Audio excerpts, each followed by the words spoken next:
시청자 여러분 안녕하십니까? 두 자릿수로 떨어졌던 국내 코로나19 신규 확진자 수가 다시 100명을 넘어서면서 또 다른 국면을 맞이하게 됐습니다. 정세균 국무총리는 앞으로 보름이 중요한 시기라면서 훨씬 더 강력한 사회적 거리 두기의 필요성을 강조했는데요. 외출이나 다중이용시설을 자제하는 등 시민들의 적극적인 협조가 그 어느 때보다 필요한 시점입니다. 시민의 방송 TBS는 매일 아침 9시부터 9시 50분까지 TV와 유튜브를 통해서 코로나19 특집 생방송을 진행하고 있습니다. 질병관리본부에 따르면 3월 21일 어제죠. 오후 2시 기준으로 총 8,799명의 확진자와 104명의 사망자가 발생했습니다. 자, 현재까지의 상황 알아보도록 하죠. 먼저 서울 상황실에 나가 있는 기자 연결해서 지난밤 주요 내용과 현재까지 소식 들어보겠습니다. 류미리 기자. 네, 서울시 재난안전대책본부에 나와 있습니다. 말씀드린 것처럼 현재 전국의 누적 확진자 수는 8,799명입니다. 신규 확진자 증가 폭이 하루 만에 다시 100명대를 기록한 건데요. 확진자 가운데 해외 입국자가 6명 늘어서 모두 23명이 됐습니다. 지역으로 구분해보면 추가 확진자 147명 중 74%에 해당하는 109명, 대구, 경북 지역으로 집계됐습니다. 이 지역의 요양시설에 대한 전수조사로 감염자를 적극적으로 찾아내고 있어서 확진자가 무더기로 발생한 것으로 파악되고 있습니다. 네, 전국적인 상황 짚어봤고요. 서울 상황도 짚어볼까요?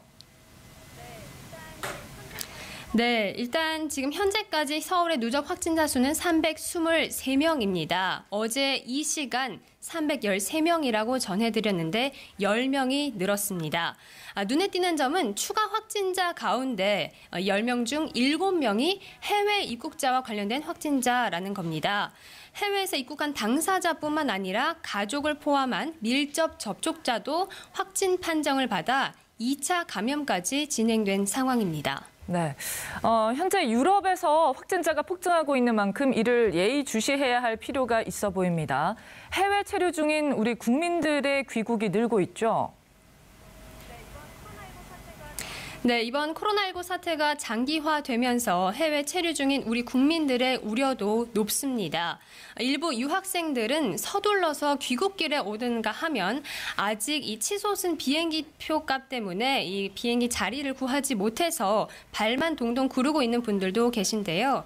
상당한 국가들이 출입국을 제한하고 있어서 귀국을 했다가 다시 해당국으로 돌아갈 경우 이 재입국이 막히는 것을 우려해서 한국행을 고민하는 경우도 있습니다. 오늘 하루 예상되는 입국자 수는 8,512명입니다. 이 중 1,000여 명이 세계 항공편으로 유럽에서 들어온 것으로 보입니다. 네, 이렇게 유럽 밖 입국자들에 대해서 철저한 검사가 진행이 된다면서요? 네, 유럽에서 코로나19가 급속도로 확산이 되면서 앞으로의 방역 핵심은 유럽발 유입 차단이 될 것으로 보입니다. 질병관리본부도 전 세계로 코로나19가 퍼지고 있어서 해외 유입으로 인한 확산이 커질 것으로 보고 오늘부터 유럽에서 오는 모든 입국자들에 대해서 유증상자 그리고 무증상자로 나눠서 전수조사를 실시하겠다고 밝혔습니다. 네. 검사 결과 증상이 있다면 격리돼서 생활을 해야 하는데 시설이 확보가 됐습니까? 네, 일단 증상이 있으면 공항 검역소 내에 있는 의료지원센터와 그리고 영종도 국민체육공단 경정훈련원, 인천 오라호텔에 격리됩니다. 공항에 들어올 때 증상이 없다고 신고한 경우 호텔 인재개발원과 법무연수원 등 7개 임시 생활시설로 이송돼서 진단검사를 받습니다. 검사 결과 양성이 나오면 병원이나 생활치료센터로 곧장 이송이 되고요. 음성일 경우에는 14일간 자가 격리하게 됩니다. 이를 어기면 외국인이라도 300만 원 이하의 벌금에 처해지고 생활지원금도 받지 못합니다. 네, 말씀하신 해외 입국자들에 대한 조사와 관리도 중요하지만 국내에서 추가 확진자가 더 나오지 않아야 할 텐데요. 특히 집단 감염 위험이 높은 종교 모임도 예의주시해야겠죠. 네, 맞습니다. 일단 전반적으로 사회적 거리 두기가 지금 진행되고 있는데 종교 모임도 자제하는 분위기이지만 이를 무시하면서 현장 예배를 강행하는 일부 종교시설도 있습니다. 최근 서울 시내 집단 감염이 동대문구 동안교회 그리고 강동구 명성교회 등 이렇게 교회 중심으로 발생한 만큼 서울시는 이 집단 감염을 우려해서 현장 예배 자제를 권고했지만 일부 교회들의 입장은 달라지지 않은 것으로 확인되고 있습니다. 지자체와 방역당국 이 긴장을 풀지 않으면서 현행법의 한계 내에서 또는 종교의 자유 침해라는 논란을 감수하면서라도 종교 행사를 통한 집단 감염을 철저히 막겠다는 의지를 내비치고 있습니다. 오늘 서울시는 현장 예배를 진행하는 교회들이 코로나19 예방 수칙을 지키는지 점검에 나섭니다. 예배 시 마스크는 착용했는지, 교회 내에 손 소독제는 비치가 됐는지, 또 신도 간 거리가 2m 이상이 확보가 됐는지를 파악하게 됩니다. 코로나19 확산이 신천지 교회를 진원으로 촉발된 것을 비롯해서 중대 국면마다 이 종교 행사를 통해서 집단 감염이 불거지면서 방역 당국과 국민들을 허탈케 하는 사례가 거듭됐었죠. 이재명 경기도지사는 방역 지침을 위반한 교회 137곳에 밀집 집회를 제한하는 행정명령을 내렸고 또 이 명령을 위반한 집회로 확진자가 나올 경우 방역과 치료 비용에 대한 구상권을 청구하겠다는 계획입니다. 박원순 서울시장도 서울시의 현장 예배 자제 권고에도 불구하고 이를 강행해서 확진자가 발생하면 확진자를 진단하고 방역하는 데 드는 모든 비용에 대해서 마찬가지로 구상권을 청구하겠다고 밝혔습니다. 지금까지 서울시 재난안전대책본부 상황실에서 전해드렸습니다. 네, 지금까지 류미리 기자와 함께 코로나19 발생 현황 그리고 방역 조치 등에 대해서 알아봤는데요. 계속해서 코로나19 관련 소식 취재 기자와 한 걸음 더 자세히 짚어보도록 하겠습니다. TBS 보도본부의 지혜롬 기자 자리하셨습니다. 국내 코로나19 확진자가 다시 세 자릿수 증가세를 보였습니다. 현황을 정리를 해주시죠. 네, 요양병원을 중심으로 산발적인 감염이 잇따르면서 추가 확진자는 세 자릿수를 다시 기록했습니다. 어제 0시 기준 국내 코로나19 확진자는 147명 늘어나 모두 8,799명이 됐습니다. 사망자는 100명을 넘어섰습니다. 네. 대구, 경북에서는 109명의 확진자가 추가됐는데요. 이 추가 확진자 중 대부분이 대구, 경북 지역에서 나온 겁니다. 이 대구 요양병원에서 52명, 경북 경산의 요양병원에서 32명의 확진자가 나오는 등 요양병원을 통한 감염이 계속되고 있습니다. 성남 분당재생병원에서도 추가 확진자가 나왔죠. 네, 맞습니다. 분당 재생병원에서 근무하던 간호사 1명이 추가 확진 판정을 받았습니다. 해당 간호사는 코로나19 확진자가 집단 발생한 본관 8층 이 81병동과 붙어 있는 82병동에서 근무했는데요. 밀접 접촉자로 분류돼 지난 8일부터 자가 격리 중이었습니다. 분당 재생병원 내 감염자는 지난 5일 첫 확진자가 발생한 후 지금까지 모두 39명이 됐습니다. 말씀하신 대로 코로나19가 좀 잠잠해지지 않을까 싶다가 요양병원을 중심으로 확진자가 늘어나면서 다시 긴장할 수밖에 없는 그런 상황이 된 것 같습니다. 그래서 정부가 국내에서 코로나19의 유행이 상당 기간 계속될 것이다 이렇게 전망을 했다고요. 네, 윤태호 중앙사고수습본부 방역총괄반장은 전 세계적으로 코로나19 유행이 급속도로 진행되고 국내에서도 요양병원 등에서 산발적인 집단 감염이 발생하고 있다면서 코로나19의 유행이 상당 기간 계속될 것이라고 진단했습니다. 그러면서 감염력이 약하고 전파 속도가 빠른 코로나19의 특성을 고려했을 때 코로나19의 유행과 확산이 상당 기간 계속될 가능성이 높다고 말했습니다. 네. 윤 방역총괄반장은 특히 요양병원 등에서 이런 시설에서는 고위험군이 많이 있고 집단 감염으로 확대될 가능성이 높은 점을 고려해 관리를 보다 철저하게 해달라고 당부했습니다. 네. 요양병원과 종교시설을 통해서 산발적 집단 감염이 계속되고 있는 상황입니다. 그래서 정부가 15일간 종교, 실내체육, 유흥시설 등의 영업 중지를 권고했다면서요. 네, 맞습니다. 박능우 보건복지부 장관은 오늘부터 다음 달 5일까지 종교시설과 실내체육시설, 클럽 등의 유흥시설에 대해 운행을 중단하라고 권고했습니다. 이곳들은 그동안 집단 감염이 일어났거나 특성상 감염 위험이 크다고 분류된 시설입니다. 이 감염병 예방법을 보면 보건복지부 장관과 지방자치단체장이 방역을 위해 흥행, 집회, 제례 또는 그 밖의 여러 사람의 집합을 제한하거나 금지하는 조치를 할 수 있다고 돼 있습니다. 방역주무부처에서 전국의 특정 업종과 업소에 대해 한시적 중단을 요구한 것은 이번이 처음입니다. 네. 이 교회 등 해당 시설들이 운영을 하려면 출입구에서부터 발열 여부를 확인해야 하고요. 또 사람 간 간격을 1에서 2m씩 유지하는 등 방역 지침을 철저하게 지켜야 합니다. 행정명령을 이행하지 않으면 300만 원 이하 벌금이 부과될 수 있고 코로나19 확진자가 발생할 경우 입원 치료비와 방역비 등에 대해 손해배상, 구상권이 청구될 수 있습니다. 네. 시설에 대한 조치뿐만 아니라 국민들의 노력도 필요할 것 같습니다. 정부가 국민들에게도 외출을 자제하고 집에 머물러 달라 이렇게 당부했죠. 네, 모임이나 외식, 행사, 여행 등은 연기하거나 취소하고 생필품 구매나 의료기관 방문, 출퇴근 외에는 최대한 외출을 자제해달라고 당부했습니다. 네. 직장인은 퇴근 후에 바로 집으로 돌아가고 사업주는 재택근무, 유연근무, 출퇴근 시간 조정 등을 통해 밀집된 근무 환경을 개선하는 등의 노력을 해줄 것을 당부했습니다. 중앙재난안전대책본부는 코로나19 확산을 억제해 일상생활과 방역 조치가 조화되는 생활 방역으로 전환할 수 있도록 앞으로 15일간 이 같은 강화된 사회적 거리두기를 실천하자며 단기간에 강화된 사회적 거리두기를 통해 확산을 최대한 막고 우리 보건의료체계가 감당 가능한 수준으로 확진자 발생을 억제할 필요가 있다고 설명했습니다. 이어 잠복기 14일을 고려했을 때 15일간의 이런 집중적인 거리두기를 하면 지역사회에 존재할 수 있는 환자를 2차 전파 없이 조기에 발견하거나 자연 치유되는 효과를 거둘 수 있다며 현재의 위험 수준도 축소될 것이라고 밝혔습니다. 네. 앞으로 또 보름이 더 중요한 시기라고 했으니까 국민들의 노력이 필요할 것 같습니다. 자, 국내 상황 알아봤고요. 미국과 유럽에서도 심각한 것 같더라고요. 해외 상황 어떻습니까? 네, 미 CNN 방송은 미국 내 코로나19 환자 수를 2만 1,000여 명으로 집계했습니다. 네. 사망자도 260명을 넘어섰습니다. 유럽 내 코로나19 누적 확진자는 12만 명을 넘어섰고 사망자도 6천 명을 넘겼습니다. 유럽 내 가장 많은 확진자가 발생한 이탈리아의 누적 확진자 수는 5만 3천 명을 넘겼고 사망자도 4,800명 넘게 발생했습니다.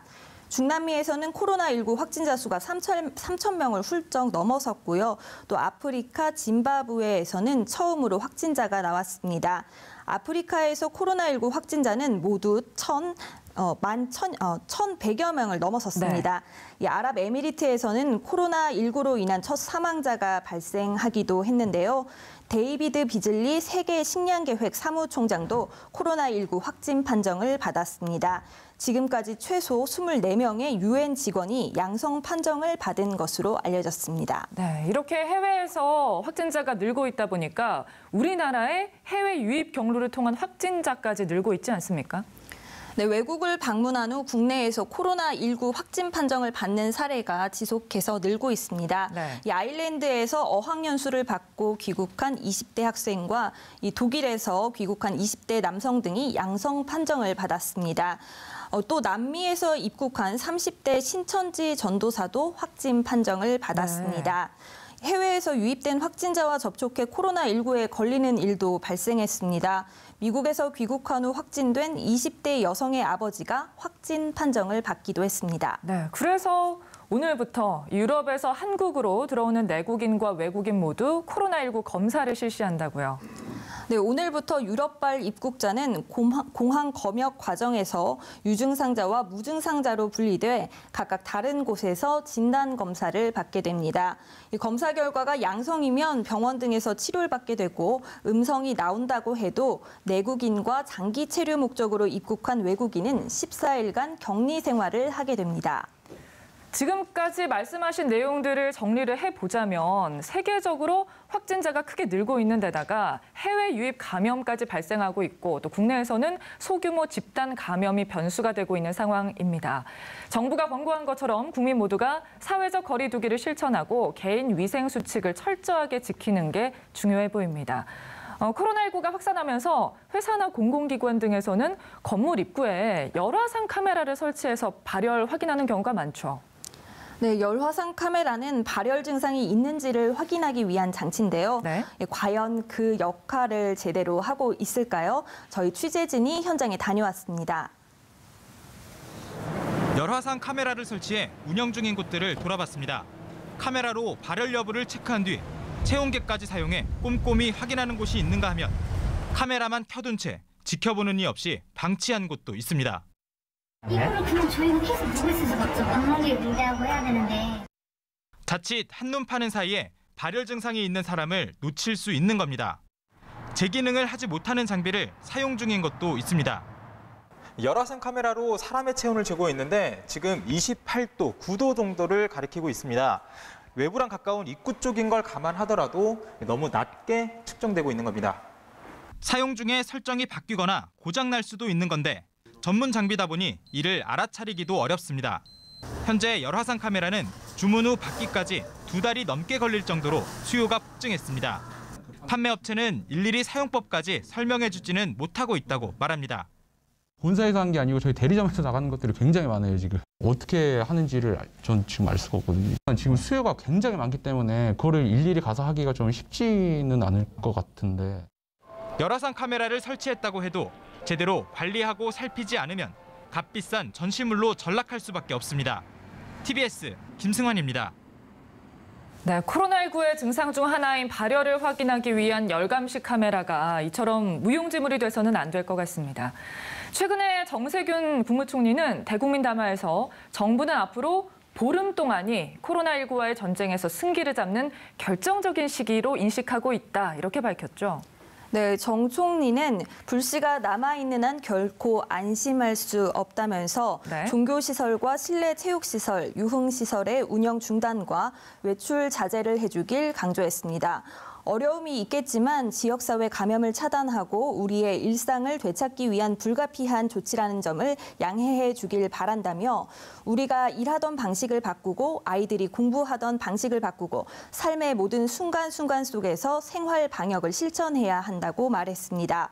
개학 연장에 대해서는 앞으로 개학까지 보름이 남았는데 네. 이미 3번이나 연기했기 때문에 학생들에게 더 이상 기다리라고 할 수 없고 그렇다고 학생 안전이 위협받는 상황에서 무리하게 개학을 추진하기도 어렵다고 설명했습니다. 그러면서 지금은 특단의 대책이 절실한 때라며 더 이상 아이들의 학습권이 침해받지 않으려면 남은 기간 확실한 방역의 성과를 만들어내야 한다고 강조했습니다. 정 총리는 코로나19의 확산세를 확실하게 꺾고 아이들에게 평온한 일상을 다시 돌려주기 위해서는 지금보다 훨씬 더 강력한 사회적 거리 두기가 필요하다는 것을 잊지 말아달라고 당부했습니다. 네, 말씀하신 것처럼 방역을 강화하는 것 외에 또 코로나19로 어려움을 겪는 취약계층에 대한 지원에도 나선다고요. 네, 정부는 코로나19로 어려움을 겪는 취약계층과 이들의 피해 지원을 위해 각 지방자치단체가 재난 관련 기금을 활용할 수 있도록 했습니다. 네. 정부는 정세균 국무총리 주재로 열린 코로나19 중앙재난안전대책본부 회의에서 재난 관련 기금을 용도를 확대하는 방안을 심의 의결했습니다. 정 총리는 지금은 유례 없는 위기 상황으로 전례의 유무를 따지지 말고 상상할 수 있는 모든 수단을 동원해 대처해야 한다면서 정부는 용도가 한정돼 있는 재난 관련 기금을 코로나19에 한해 소상공인과 취약계층을 위해서도 사용할 수 있도록 하겠다고 밝혔습니다. 그러면서 17개 시도가 보유하고 있는 기금 중 최대 3조 8천억 원까지 활용할 수 있을 것으로 기대한다고 덧붙였습니다. 네. 고위 공무원들도 자진해서 급여를 반납하고 있는 것 같습니다. 문재인 대통령을 포함한 장차관급 이상 공무원들이 코로나19로 인한 국민들의 고통을 덜기 위해서 앞으로 4개월간 급여 30%를 반납하겠다라고 밝혔죠. 네, 문재인 대통령과 정세균 총리도 급여 반납 참여 대상에 포함됩니다. 네. 바로 이달 급여분부터 적용되는데요. 급여는 국고로 반납되며 기획재정부가 이를 전용해 코로나19로 어려움을 겪는 이들을 지원하는 재원으로 활용될 계획입니다.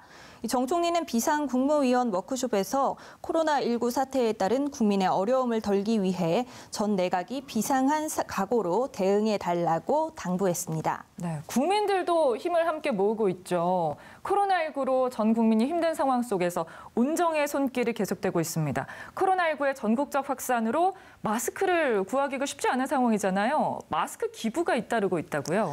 네, 앞서 서울 구의파출소에서는 네. 신원을 밝히지 않은 한 남성이 찾아와 코로나19로 고생하는 경찰관들에게 마스크를 주고 싶다며 마스크 100매가 든 상자를 두고 갔습니다.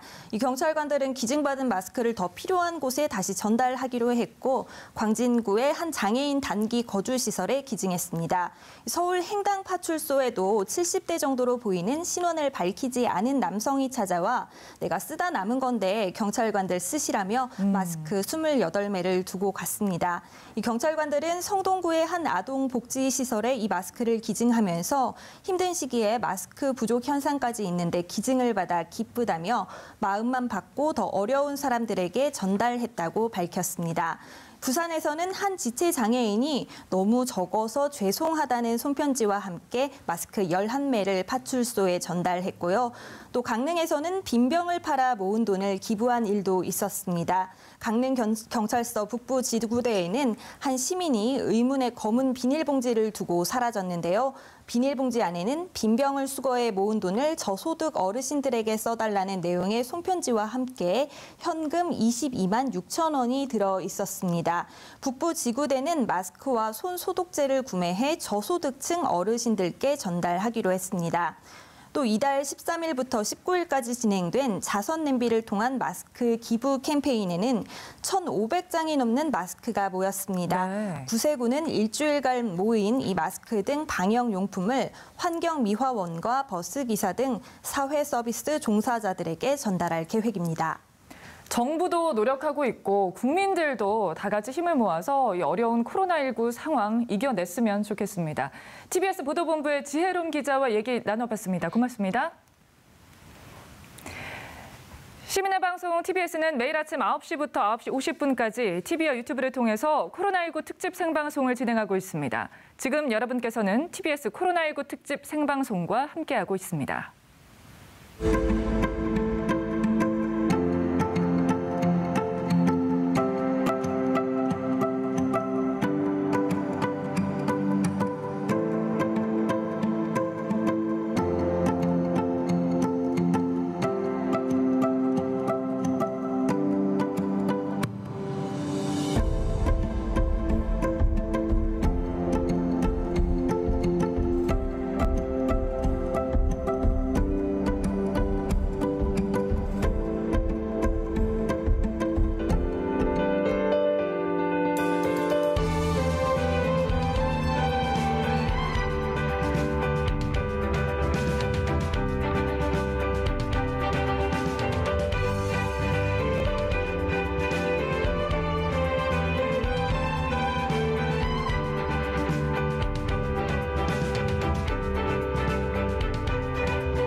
자, 이번에는 코로나19에 대한 자세한 내용과 이슈 전문가 모시고 짚어보겠습니다. 먼저 대한의사협회 신종플루 대책위원이었던 이동훈 내과 전문의 나와주셨습니다. 안녕하세요. 안녕하십니까. 자, 그리고 김헌식 문화평론가 나와주셨습니다. 네, 안녕하십니까. 자, 지난 한 주 코로나19 상황의 변화 추이가 굉장히 심했던 것 같습니다. 주 초반에는 100명 이하로 떨어지면서 사태가 완화되는 게 아닌가 하는 희망을 품었었는데 대구 요양병원에서 확진자가 무더기로 발생하면서 이틀 연속 100명대를 넘어서고 있습니다. 지금의 현상 어떻게 봐야 할까요? 예, 지금 신천지 집단 확진자가 줄어들면서 상대적으로 적게 느껴졌던 거고요. 네. 지난 2월 달에 비해서는 지금 환자가 좀 늘어나고 있고 다 아시다시피 해외에서 들어오신 분들이 좀 감염이 확진자가 나오고 있고요. 네. 그동안 우려했던 것이 요양병원이나 요양원에서 이제 집단 감염이 조금씩 나오고 있습니다. 그래서 앞으로도 계속 지켜봐야 될 것 같고요. 지금 한 2달 정도 지속됐기 때문에 많은 분들이 굉장히 힘들어하고 지쳐 있는 것 같습니다. 의료진도 지쳐 있고 그다음에 정부도 힘들어하고 국민들도 많이 힘들어하고 있는데 가장 걱정되는 거는 이런 지쳐 있다 보니까 좀 예민해지고 있고요. 그러다 네. 보니까 갈등이 좀 노출되고 있습니다. 그래서 엊그저께 이제 경기도 방역당국에서 분당 재생병원을 고발하고 있었는데요. 사실 이런 것들이 사실 지금 시기에는 좀 적절하지 않은 면이 있어서 이런 것들은 좀 나중에 해도 되지 않을까 생각이 들고요. 지금 어떻게든지 서로 힘을 합쳐가지고 이런 시기를 좀 극복할 필요가 있지 않을까 생각이 듭니다. 일단은 힘을 모아야 하지 않을까 이런 의견이신 것 같은데요. 사실 요양병원이라든가 장애인 시설은 좀 밀폐되어 있는 공간이기도 하고 고령층이 많잖아요. 기저질환을 앓고 계신 분들도 많았을 테고. 그래서 선제적으로 동일 집단 격리나 전수조사가 필요하다 이런 지적을 받았던 곳이잖아요. 예, 맞습니다. 그래서 일부 요양병원들은 이미 선제적으로 해가지고 네. 방문자를 이제 좀 자제시키거나 면회를 금지시키고 그다음에 내부적으로 소독도 하고 의심 환자들 검사도 진행을 하고 있었는데요. 현재 요양병원들을 보시거나 요양원을 가보시면 아시겠지만 이 질적인 측면이 굉장히 다양합니다. 굉장히 좋은 데도 있지만 네. 열악한 곳도 있고요. 특히 소독이라든지 이 검사 비용이 만만치 않고요. 이 환자분들을 모시고 갈 수 없기 때문에 의료진이 또 거기 가서 검사를 해야 되는 경우도 있고요. 그래서 비용, 최근에 또 알코올 같은 것도 구입하기 좀 어려웠었던 시절도 있었거든요. 네. 그러다 보니까 정부가 이런 것들 좀 지원이 필요한데 지원이 좀 약간 부족했던 거 아닌가 싶기도 하고요. 그래서 앞으로 좀 더 정부가 좀 지원책을 마련해가지고 이런 기관들이 자체적으로 이런 방역 활동을 할 수 있도록 좀 도움도 필요하지 않을까 생각이 됩니다. 네, 선제적인 지원이 필요해 보인다라는 의견이신 것 같습니다. 확진자의 연령별 현황을 보면요. 놀랐던 게 20대가 상당히 많더라고요. 그 원인은 무엇일까요? 그래서 코로나19 확진자 20대가 27.5% 정도는 된다 이렇게 네. 얘기를 하고 있는데 이게 우리나라만 그런 게 아니고 이제 중국에서 이제 발표한 자료 같은 경우에도 20대가 8.1% 된다 이렇게 그래요? 얘기를 하고 있고요. 연령대로 봐도 20대가 다른 연령층에 비해서 3배에서 4배 정도 많다 이렇게 얘기합니다. 그래서 보면 70대가 한 500에서 600명 정도 된다고 하면 20대가 지금 2,400여 명 정도 되는 것으로 이렇게 나타나기 때문에 이제 비율차를 알 수가 있겠죠. 근데 물론 그렇습니다. 한국적인 특수 상황 속에서는 신천지 교인의 많은 부분이 젊은 세대이기 때문에 이런 측면의 변수로 작용하고 있긴 하지만 지금 수도권에서 이 확진자로 등장하고 있는 분들 봐도 젊은 층들이 상당히 많이 있거든요. 그래서 언론 보도에도 있었지만 클럽이라든지 PC방이라든지 이런 곳에 대해서 이제 집중적으로 관리를 하겠다는 발표가 그래서 이제 나오는 것이라고 볼 수가 있겠고요. 그리고 향후 지금 대학가가 아직은 본격적으로 강의를 시작하고 있지는 않습니다. 그쵸? 온라인 강의를 하고 있는데 네. 물론 2020 학번들은 지금 MT도 못 가고 학과 행사를 못 해가지고 우울한 정말 학번이 힘들어하더라고요. 됐는데 이게 이제 4월, 5월이 문제예요. 과연 4월, 5월에 대학 강의를 이제 활발하게 되면 역시 이제 활발한 활동을 할 텐데 네. 그래서 결국에는 활동성이 높을수록 슈퍼 감염자가 될 수 있고 확산이 있을 수 있기 때문에 이 젊은 층에 대해서 이제 주목을 하고 있는 상황이라서 새로운 변수로 등장을 하고 있습니다. 네. 아무래도 젊은 층은 종교적 특성도 그렇고 외부 활동을 더 많이 하다 보니 그런 게 아닌가 싶습니다. 이번 코로나 관련 이슈 중 하나가 지난 수요일이죠. 급성 폐렴으로 사망한 17세 남학생 때문에 온 국민이 안타까워했습니다. 사망 원인이 코로나19가 아닐까 이런 의심이 있었기 때문에 더 주목을 받았는데요. 모두 13번의 검사를 했습니다. 최종적으로는 음성이 나왔죠. 왜 이렇게 검사 결과가 까다로웠을까요? 과정이? 저도 이 사건이 되게 안타까운 사건이라고 네. 생각이 되는데요. 지금 아마 코로나19가 유행했기 때문에 더 이제 검사를 하고 의심했었던 것 같아요. 그런데 코로나19뿐만 아니라 다른 바이러스성 질환도 이렇게 급격하게 진행될 수가 있습니다. 그래서 다른 바이러스 검사에서 다 음성으로 나왔기 때문에 반복적으로 코로나19 검사를 했던 것 같고요. 사실은 이제 우리가 코로나19만 생각하지만 다른 폐렴이나 이런 질환도 굉장히 많이 있습니다. 이분이 특히 코로나19가 의심되니까 의료기관을 이용하지 못하고 약간 지연도 되고 그 과정에서 안타깝게 희생되신 것 같고 지금 미국 같은 경우는 이 코로나19 때문에 병상들을 확보하는데 굉장히 바쁘게 움직이고 있더라고요. 그래서 기존의 이 병상을 비우고 응급하지 않은 수술들을 미루고 있습니다. 그래서 그런 식으로 병상을 확보해가지고 이런 응급 환자 왔을 때 대처를 하려고 하는 느낌이거든요. 근데 우리나라는 이제 그런 걸 해야 되는데 문제는 병상을 비워지다 보면 아무래도 병원 수익이 많이 줄어들게 되죠. 이런 거에 대한 어떤 보상이라든지 지원이 좀 필요하지 않을까 생각이 들고요.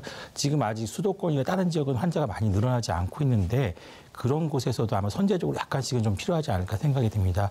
이 PCR 검사가 굉장히 예민해가지고 실험실에서 이렇게 약간의 그전에 검사 조각이 남아있으면 또 양성으로 나오는 경우가 있습니다. 그래서 이런 경우는 실험실에서 오류가 있을 수 있고 그 과정에서 이제 다시 한번 확인하기 위해서 저희가 질병관리본부에 연락을 한 것 같고요. 되게 검사만 가지고 판단하는 것이 아니라 의사가 그 검사 결과 종합적으로 환자 상태를 보고 판단해서 최종 판단을 내립니다. 그래서 단지 검사만 보고 하는 게 아니라 이상했던 게 소변에서만 나왔거든요. 다른 호흡기나 이런 데서 안 나왔기 때문에 그럴 경우에는 코로나19가 아닐 수도 있기 때문에 아마 다시 한번 또 검사하는 과정이 필요했던 것 같습니다. 아마 영남대 병원에서는 아마 다시 그 실험실을 정리하고 나서 다시 검사를 하게 될 것 같은데 그럴 때는 또 특별하게 이상이 없으면은 신뢰를 가지고 검사 결과를 믿으셔도 되지 않을까 생각이 됩니다. 검사 재개했다는 소식이 들리더라고요. 네. 그리고 또 대구에서 코로나19 확진 판정을 받은 20대 환자가 사이토카인 폭풍 증상으로 위중하다라는 발표가 있습니다. 사이토카인 폭풍, 사실 낯선 단어라서 무엇이고 왜 일어났는지 설명이 필요할 것 같아요. 이제 사이토카인이 이제 사이토라는 말이 이제 세포란 뜻이고요. 카인은 이제 움직이게 한다는 뜻입니다. 그래서 엄밀하게 말하면 세포를 움직이게 하는 그런 물질이라는 뜻이고요. 그래서 우리 몸에 이제 염증이나 이런 물질, 세균의 바이러스가 들어왔을 때 이런 사이토카인들이 이제 분비가 되면은 면역 세포들을 이렇게 유도해 줍니다. 유도 미사일처럼 이렇게 유도를 해줘가지고 그 부위를 이제 공격할 수 있도록 이제 타겟팅을 해주는 건데요. 이제 문제는 이게 정상적으로 사용될 때는 굉장히 좋은 물질이죠. 우리 몸에서 나쁜 세포가 어디서 들어왔다 그러면 거기 가서 공격을 해야 되니까요. 근데 문제는 이게 젊고 건강하신 분들은 이게 과잉되게 많이 나올 수가 있습니다. 그러다 보면은 미사일을 한 번만 쏴도 되는데 10번을 쏘면은 주변에 많은 민간인들이 피해를 볼 수가 있지 않습니까? 마찬가지로 이런 다른 부분도 손상이 가기 때문에 특히 호흡기 쪽에 이제 바이러스 같은 경우는 국소적으로 있지 않고 그 미세한 막들 같은 것들을 공격해서 들어갑니다. 그러면 막이 굉장히 얇은데 그 막이 약간만 두꺼워져도 산소라든지 기체가 통과할 수가 없게 되죠. 그래서 호흡곤란이 빠지게 되고 그 결과 다른 장기들도 손상이 되고 그래서 콩팥이라든지 간, 심장 쪽에 손상이 되기 때문에 굉장히 예후가 안 좋게 됩니다. 이 속도는 굉장히 빠르게 일어나기 때문에 급성이기 때문에 저희들이 의료 현장에서도 봤을 때도 하루 이틀 만에 급격하게 나빠지는 경우도 있습니다. 그래서 이럴 경우에는 이제 치료가 우리가 면역력을 올려주는 게 아니라 거꾸로 면역력을 떨어뜨리는 치료를 해야 됩니다. 어떻게 보면 역설적인데요. 그래서 면역 억제제 같은 스테로이드를 사용해야 되는데 저희가 이 스테로이드 사용을 필요한지 안 하는지 이런 것들도 지금 논의 중에 있습니다. 오히려 젊고 건강한 사람들이 이런 현상을 겪을 수가 있는 거군요. 네, 그렇습니다. 이제까지는 사실 코로나19 기저질환이 없거나 젊거나 하면 감염이 돼도 무증상이거나 감기처럼 앓고 지나가는 경우가 많다 이렇게 알고 있었는데 최근에는 좀 다른 기류의 내용이 나오는 것 같습니다. WHO에서도 경고를 했죠. 네, 그래서 사무총장이 아주 작정을 하고 발언을 했습니다. 내가 오늘 이렇게 나온 것은 젊은이들한테 할 말이 있기 때문이다라고 얘기를 했거든요. 그러면서 이 당신들은 무적이 아니다 이렇게까지 얘기를 했고요. 이 노인들에게만 타격을 가는 것이 아니고 여러분들의 생명도 앗아갈 수 있다 이렇게 얘기를 했고 뭐 수주 간의 입원뿐만이 아니고 목숨도 앗아간다 이런 말은 이제 그 젊은이들 본인들에 대한 건강을 염려하는 것이고요. 또 다른 측면을 염려한 것은 바로 당신들이 어디를 돌아다니는 간에 누군가한테 옮겨가지고 다른 사람의 삶을 빼앗을 수 있다. 그렇죠. 이렇게 얘기를 한 거거든요. 네. 그렇기 때문에 개인의 어떤 자유를 보장하는 것을 넘어서서 이제 바이러스를 감염시킬 수 있기 때문에 그 위험성에 대해서 젊은이들한테 WHO 사무총장이 호소를 하고 있다 이렇게 볼 수가 있겠고 그래서 개인뿐만이 아니고 사회적 책무까지도 우리가 같이 생각해야 되는 시점이라고 볼 수 있습니다. 꽤 강하게 경고를 했네요. 네, 이건 유례 없는 이제 그런 사례였죠. 네. 그럼 초기 견해와는 다르게 코로나19가 전 연령층에게 위험할 수 있다 이렇게 봐야 되는 거죠? 꼭 그렇지는 않습니다. 이게 물론 이제 코로나19 특징이 그 증상이 경미할 때 그 폐렴으로 진행되는 특징이 있습니다. 그래서 저희 의료진들이 마치 감기처럼 기침 몇 번 하시고 가볍게 몸살 증상이 있는데 엑스레이나 CT를 찍어보면 폐렴으로 이제 진행되는 경우가 있고요. 그렇게 되면 저희 치료 시기가 약간 늦어지기 때문에 예후가 안 좋아질 수가 있는데 실제로 젊은 분들 중에서도 한 2에서 4% 정도 중환자실 치료까지 필요했던 분들이 있었다고 합니다. 다수는 아니지만 저희가 좀 경각심을 가질 필요가 있다는 뜻이고요. 네. 다만 이제 저희가 고령자분들은 이제 확실하게 지금 저희 나라도 지금 사망률이 뭐 1.1% 약간 넘고 있는데요.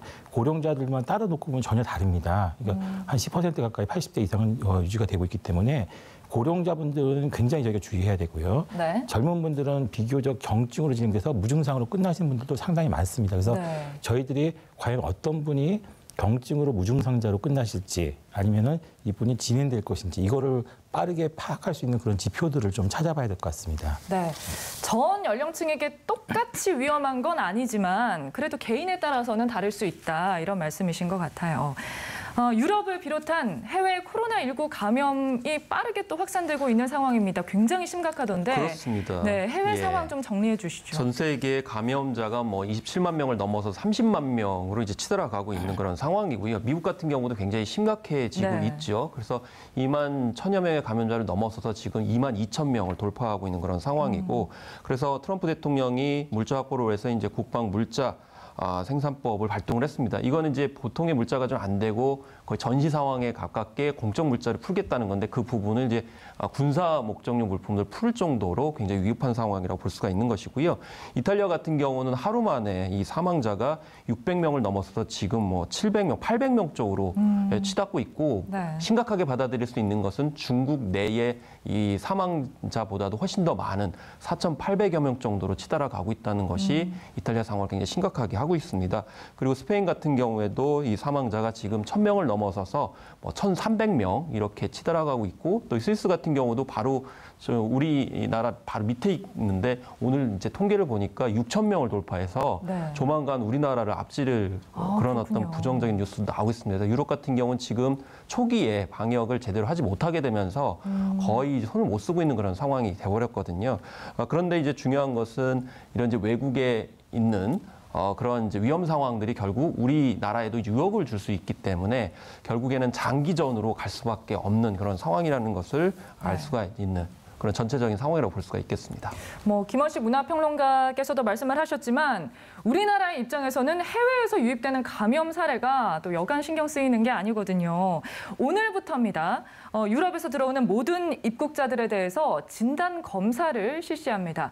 특히 입국 당시에는 증상이 없었는데 나중에 증상이 발현되는 경우도 있었잖아요. 어떤 점에 좀 주목을 해야 될까요? 지금 아까 김원식 선생님께서 말씀하셨듯이 그 미국이라든지 유럽은 상황이 좀 심각한가 봅니다.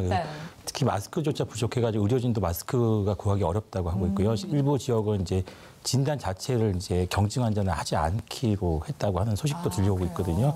그렇게 되면 이분들이 국내에 당신들은 이제 증상이 없으니까 모르고 들어오실 수가 충분히 있고요. 문제는 우리가 유증상자라고 생각하시면은 보통 어떻게 생각하시는지 모르겠지만 열이 있거나 기침이나 이런 증상이 있다고 생각하시는데 여기서 열이 없는 분들도 상당히 많습니다. 실제로 1차 기관에서 보면은 열이 없는데 나중에 확진자로 판정되는 경우가 많거든요.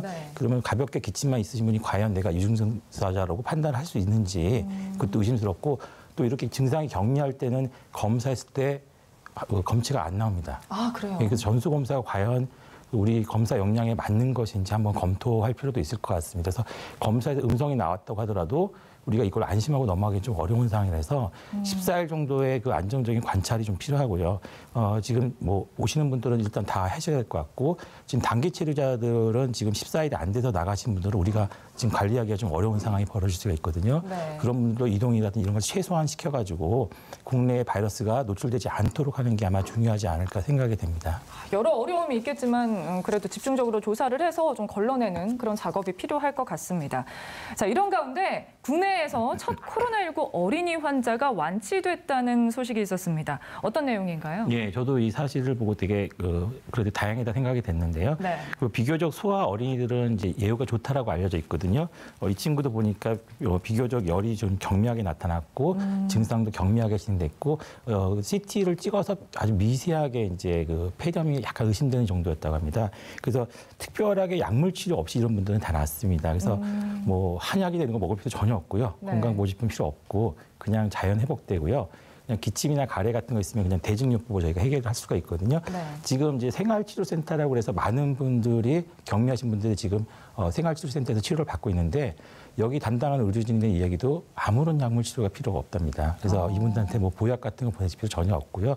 단지 이분들이 가장 어려워하는 거는 오랜 시간이 걸린답니다. 이 치유에 오랜 시간이 그러니까 걸린다고요? 바이러스가 상당히 오랜 시간, 생각보다 더 길게 나오고 있기 때문에 문제는 이런 분들이 이제 바이러스를 내뿜고 있으면 지역사회에 또 유포를 그렇죠. 시킬 수가 있거든요.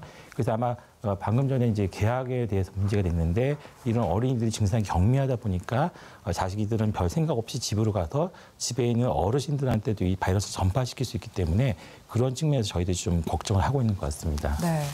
치료 사례로서 완치자들을 주목하는 것도 중요한데요. 완치자들이 뭐 신체적으로 완치는 됐을지 몰라도 일상으로 돌아가서 또 어려움을 겪는다고 하던데요.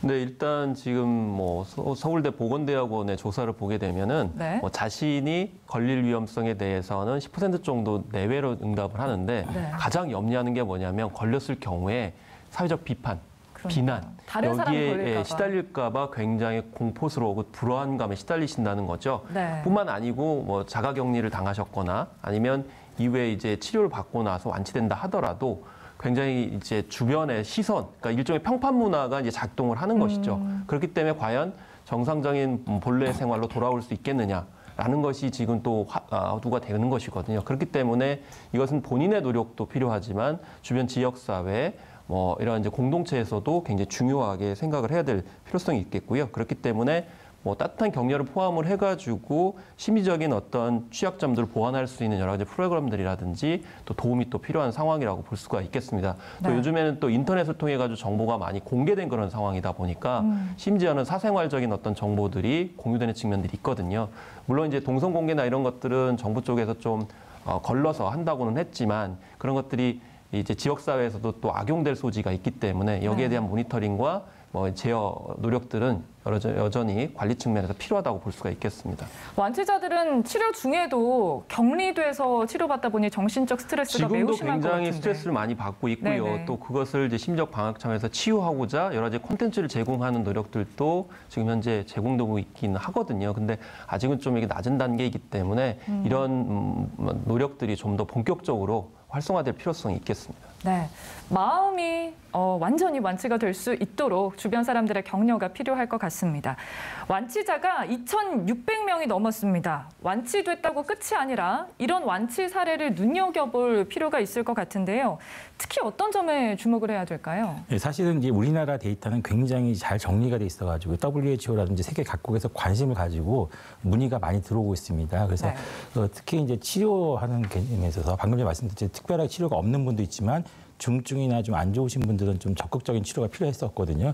그래서 그동안 우리가 썼던 치료제들, 어저께 그 트럼프 대통령이 말해서 굉장히 유명해진 약 있죠. 말라리아 약으로 알려졌던 클로로킨 같은 약물들이 저희가 이미 사용을 하고 있었거든요. 그래서 이런 약물들, 그다음에 우리가 항바이러스제라고 알려졌던 물질들이 어느 정도 과연 효과를 가지는지 이런 것들도 좀 평가를 해봐야 되고요. 네. 사실 이제 트럼프 대통령이 했던 그 말라리아 약은 그 효과에 대해서는 논란이 좀 있습니다. 이 효과가 있다 없다 그리고 효과가 있을 가능성이 있다 이런 말이 있는데 문제는 이거를 예방적으로 쓰시면 절대 안 됩니다. 이 부작용이 꽤 있고 네. 피부 반응도 있고 특히 백혈구 감소증 같은 부작용도 있기 때문에 이걸 뭐 예방 목적으로 사재기 한다든지 이렇게 하시면 안 되고요. 그건 의사들의 판단에 의해서 처방을 받는 게 좋고 지금 증상이 없는 분들은 이런 말라리아 약도 필요 없이 회복이 되시고 있습니다. 그래서 이런 치료제 개발이 아마 좀 더 적극적으로 이루어져야 될 것 같고요. 지금 현재 있는 의약품들 가지고 조합을 잘 했을 때 어느 것이 가장 최선의 방법을 나타내는 걸 찾아보는 게 중요하고 많은 분들이 궁금해하신 것 중에 하나가 백신 개발에 대해서도 걱정을 많이 하시는데 사실은 백신은 약품하고 좀 다른 측면이 있습니다. 그러니까 치료 의약품은 약간 부작용이 있어도 쓸 수가 있거든요. 왜냐하면 환자분을 구해야 되기 때문에.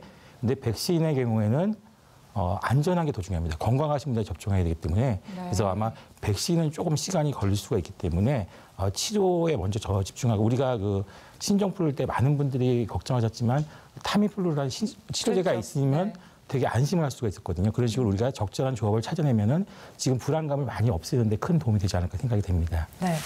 백신은 조금 오래 걸릴 수 있다고 하니까 또 걱정이 되기는 합니다. 하지만 치료에 주력을 하자라는 말씀이셨습니다. 자, 마스크 오브제를 시행한 지 2주가 됐어요. 두 분은 마스크 구입하셨는지 모르겠습니다. 정부가 공급 물량을 늘렸다는 얘기가 있던데요. 아직은 좀 여의치가 않은 것 같아요. 보면 여전히 줄을 서 있어야 되시고요. 또 실제로 그랬습니다. 근데 사실 주말 같은 경우가 좀 시간적 여유가 있으시기 때문에 이때 이제 많이 사시려고 하기 때문에 이제 많이 이제 공급량을 늘려야 되는데 이제 주말 이틀간에 1,184만 장 정도를 공급하겠다 이렇게 정부 측에서 밝혔는데요.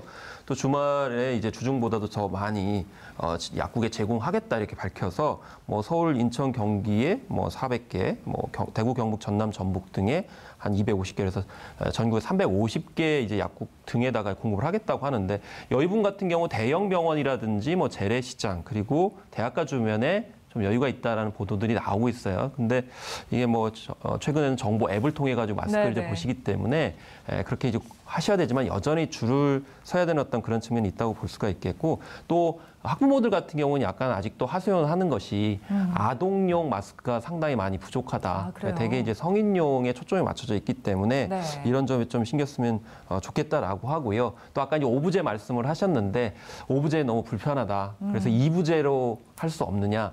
이렇게까지 할 만큼 아직은 그래도 마스크에 대한 구매가 좀 불편한 감을 이제 시민들한테 주고 있다 이렇게 볼 수 있겠습니다. 네, 많은 분들이 불편을 겪고 계신 것 같습니다. 말씀하신 마스크 재고를 알려주는 그 앱은 참 유용하더라고요. 네, 정말 좋아요. 하시는 일이 그런 점들이 해외에서도 좀 많이 부러워하는 그런 측면인 것 같아요. 네, 확인하시고 가시면 될 것 같습니다. 얼마 전에 이런 상황에서 20번을 빨아도 성능이 유지되는 마스크 필터가 나왔다 해서 많은 분들이 기대를 하셨어요. 그런데 상용화까지는 좀 걸릴 것 같다고요? 이제 저희들도 그런 게 나오면 굉장히 반갑고 좋을 것 같은데 사실은 서구는 의료진도 마스크를 구하기 어렵습니다. 지금 저희 나라 분들은 행복한 겁니다. 근데 지금 방금 말씀드렸던 그 나노 기술은 사실은 조금 논란이 있습니다. 이 나노 입자가 굉장히 작기 때문에 이게 부스러져서 몸에 들어갔을 경우에 어떤 반응을 일으킨 건가 이게 좀 아직 논란이 되고 있기 때문에 좀 더 안정성에 대한 연구가 진행되고 나서 아마 진행될 것 같습니다. 마스크는 지금 우리나라는 많이 쓰고 있는데 외국은 못 쓰고 있거든요. 그래서 아마 이것이 확산하고도 연관이 있는 거 아닌가. 유럽하고 우리나라의 차이가 마스크가 국민이 쓰고 있고 안 쓰고 있고 차이거든요. 그런 연구도 좀 필요하지 않을까 생각될 정도로 지금 전 세계적으로 지금 굉장히 관심이 크게 있습니다. 그렇군요. 이 시간을 통해서 저희가 여러 번 말씀드리기는 했습니다. 어떤 종류의 마스크를 써야 한다 뭐 이런 말들 많이 나눠봤는데 그래도 아무리 말씀드려도 부족함이 없을 것 같아서 다시 한번 짚고 넘어가 보도록 할게요. 꼭 KF94 마스크여야 하는가? 면 마스크도 괜찮은가? 어떠세요? 이게 굉장히 드리기 어려운 질문입니다. 사실은 의학적으로는 마스크 자체가 필요 없다는 게 지금까지 정설이었거든요. 그래서 손 씻기를 열심히 하라는 게 정설이었는데 지금 코로나19 때문에 이 정설이 바뀔 수도 있습니다. 한국은 이 마스크를 써가지고 지역사회 확산을 상당히 감소시켰거든요. 서구는 지금 유럽 다 보시면 아시겠지만 엄청나게 확산되고 있고 굉장히 지역 봉쇄까지 일어나고 있기 때문에 그래서 우리나라도 지금 약간 다르게 되기 때문에 좀 봐야 될 것 같고요. 한 가지 여기서 빠른 시간에 말씀드리면 병원에 오실 때는 면 마스크보다는 KF80이나 94 정도를 쓰시는 게 좋습니다. 병원은 특수한 공간입니다. 일상생활에 있어서는 저희가 뭐라고 말씀을 안 드리겠는데 병원에 오실 때는 반드시 KF94 정도로 사용하시는 게 좋습니다. 일상생활에 일상생활에서는 면 마스크도 괜찮지만 병원에 오실 때는 KF94 마스크가 좋을 것 같다라는 말씀이셨습니다. 자, 두 분과 오늘 함께 코로나19에 대한 얘기 나눠봤습니다. 이동훈 내과 전문의 그리고 김헌식 문화평론가였습니다. 오늘 고맙습니다.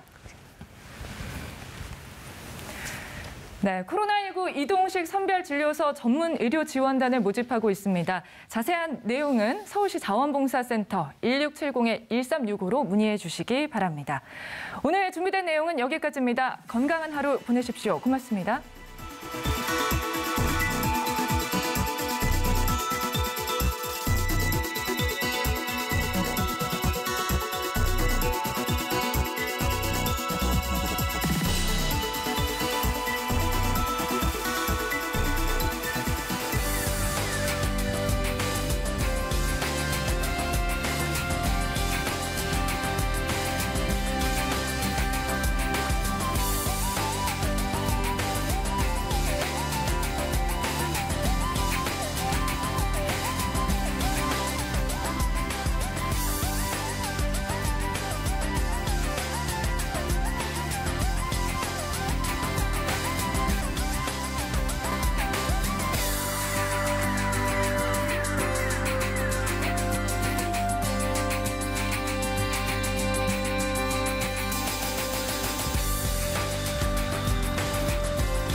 TBS